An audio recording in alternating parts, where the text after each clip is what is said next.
Assalamualaikum, apa kabar teman-teman semuanya? 2 hari yang lalu, Lia terima paket pesanan Lia nih dari luar negeri. Ini usaha Floris Lia.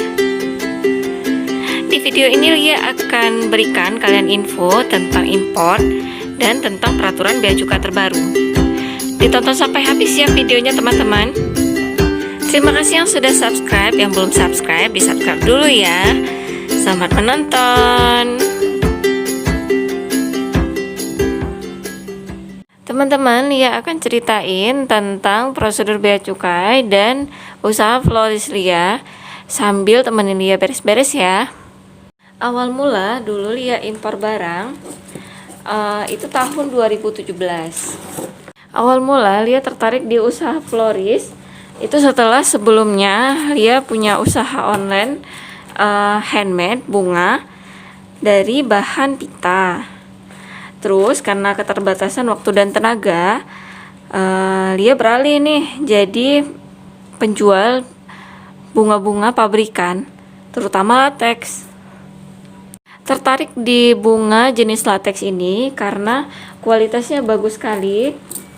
Bunganya tuh mirip asli, kalau dipegang mirip asli, dan tahan lama tentunya.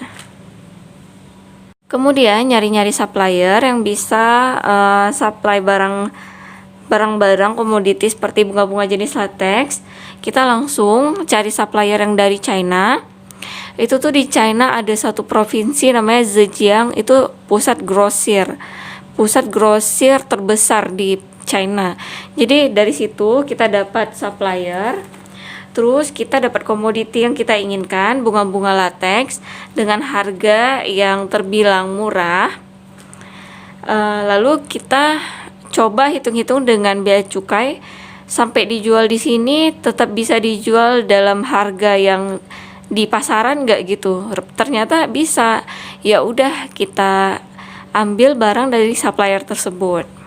Waktu itu tahun 2017 peraturan bea cukai masih membatasi pembelian dari luar negeri sejumlah $100.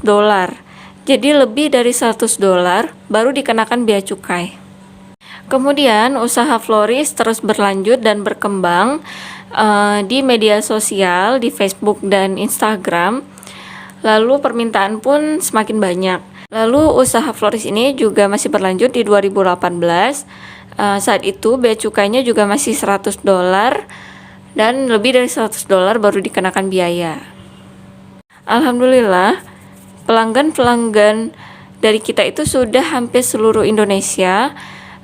Itu ada dari Papua, Sulawesi, Kalimantan, NTT, NTB, Pulau Sumatera itu ada Padang, Jambi, Bengkulu, Pekanbaru, Pangkal Pinang juga ada.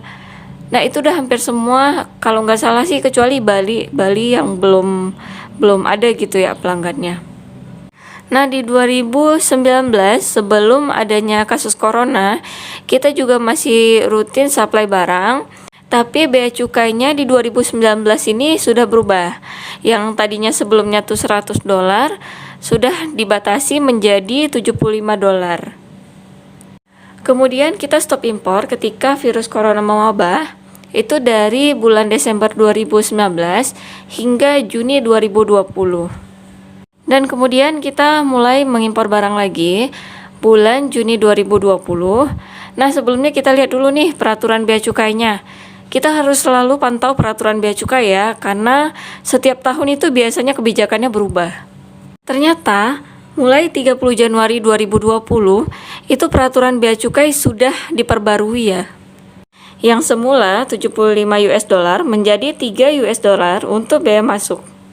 Dengan pengenaan tarif sebesar 7,5% dan PPN dimulai dari 0. Nah, kalau untuk buku, khusus ya untuk impor buku, itu bebas pajak. Jadi pajaknya 0, nggak ada pajak sama sekali. Nah, kalau untuk produk sepatu dan baju serta tas itu beda lagi bea cukainya. Kalau sepatu itu bea masuknya sekitar 25% sampai 30% dengan PPN 10% PPh 7,5% sampai 10%. Kalau produk tekstil seperti baju, bea masuknya 15% sampai 25%.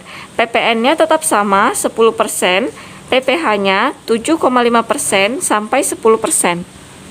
Kalau tas, sama seperti produk tekstil atau baju-baju tadi ya, bea masuknya 15% sampai 20% dengan PPN 10%, PPh 7,5% sampai dengan 10%. Semua itu kebijakannya untuk melindungi produk-produk dalam negeri. Nah, kalau beli barang dari Batam terus gimana ya? Kena pajak nggak ya? Karena itu kawasan bebas pajak, di Batamnya itu nggak kena pajak.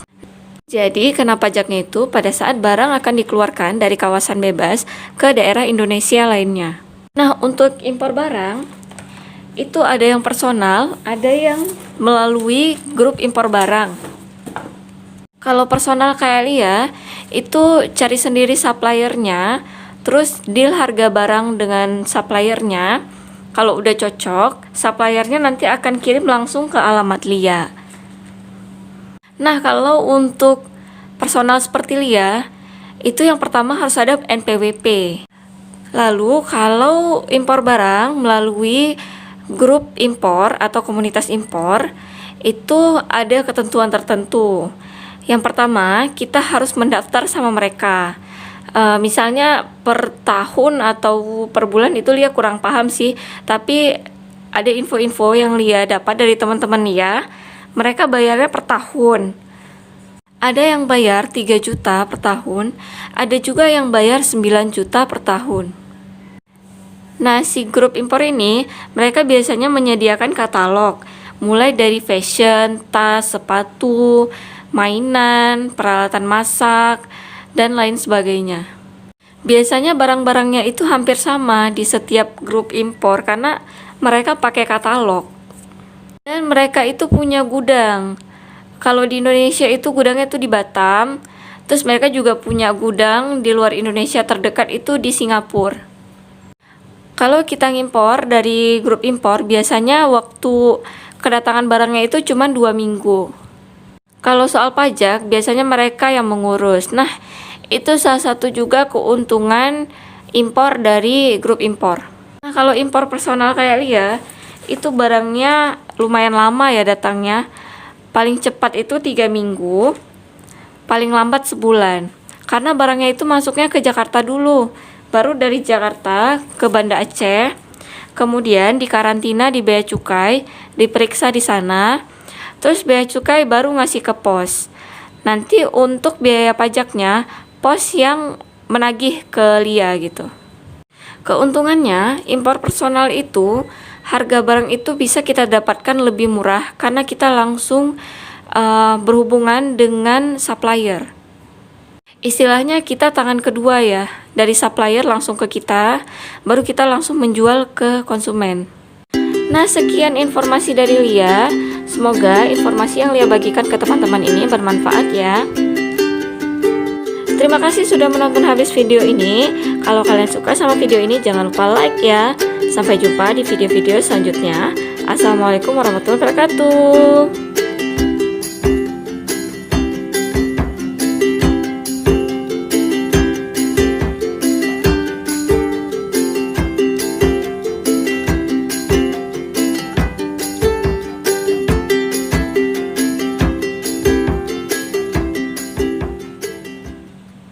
Teman-teman, kalau ada yang mau order, langsung DM di Instagram ya.